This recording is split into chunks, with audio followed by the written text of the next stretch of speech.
12 ज्योतिर्लिंगों में तीसरा नाम आता है भगवान महाकालेश्वर का। इनका प्राकट्य कैसे हुआ, आज हम इसी के बारे में जानेंगे। मित्रों, जय माता दी। मेरा नाम भव्य प्रकाश शुक्ल है और आप देख रहे हैं मेरा यूट्यूब चैनल अध्यात्म और जीवन। महाकालेश्वर भगवान उज्जैन नगरी में क्षिप्रा नदी के तट पर विराजमान हैं। इसी नगरी में एक वेद प्रिय नाम के श्रेष्ठ ब्राह्मण रहते थे। वे घर में अग्नि की स्थापना करके नित्य अग्निहोत्र यज्ञ करते थे। यज्ञ का अर्थ होता है विस्तार।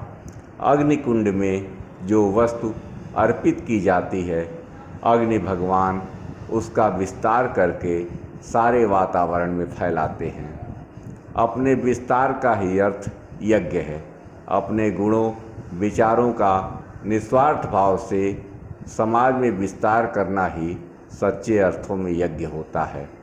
वेद प्रिय नाम के यह ब्राह्मण भगवान शिव के परम भक्त थे। नित्य पार्थिव लिंग बनाकर उनकी पूजा किया करते थे। इनके 4 तेजस्वी पुत्र थे, देवप्रिय, प्रिय मेघा, सुकृत, सुवृक्ष। ये चारों अपने पिता के समान गुणवान थे। इस ब्राह्मण परिवार के कारण पूरी उज्जैन नगरी ब्रह्म तेज से परिपूर्ण हो गई और यही ब्राह्मण का धर्म होना चाहिए। वो जहाँ रहे वहीं ज्ञान का प्रकाश फैलाए।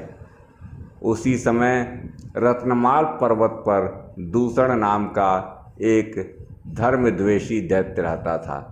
ब्रह्मा जी की तपस्या करके उसने वरदान प्राप्त कर लिया था।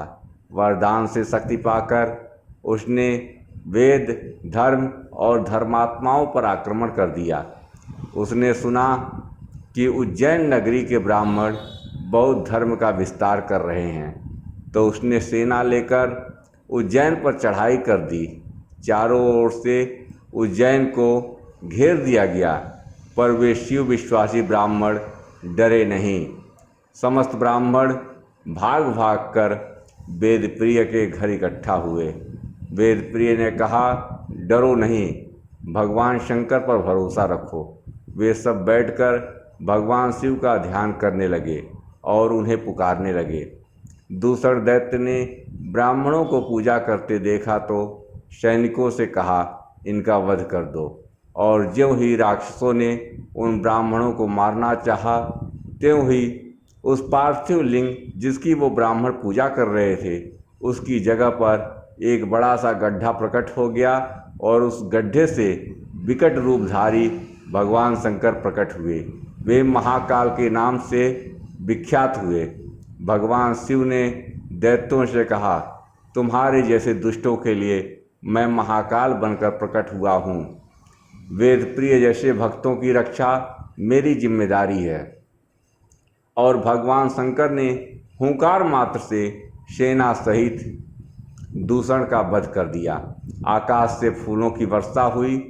भगवान शिव ने उन ब्राह्मणों से वरदान मांगने को कहा, तो ब्राह्मणों ने भगवान शिव को नमन करके कहा कि हे महादेव, आप जनसाधारण की रक्षा के लिए सदा यहीं रहें और आपके दर्शन करने वाले भक्तों का सदा कल्याण करें। उन ब्राह्मणों की प्रार्थना पर भगवान शिव अपने भक्तों की रक्षा के लिए उस गड्ढे में एक ज्योतिर्मय शिवलिंग के रूप में स्थित हो गए। वहाँ के चारों ओर की 1 कोष की भूमि शिवस्थली बन गई। वे शिव महाकालेश्वर के नाम से विख्यात हुए। महाकालेश्वर भगवान की जय।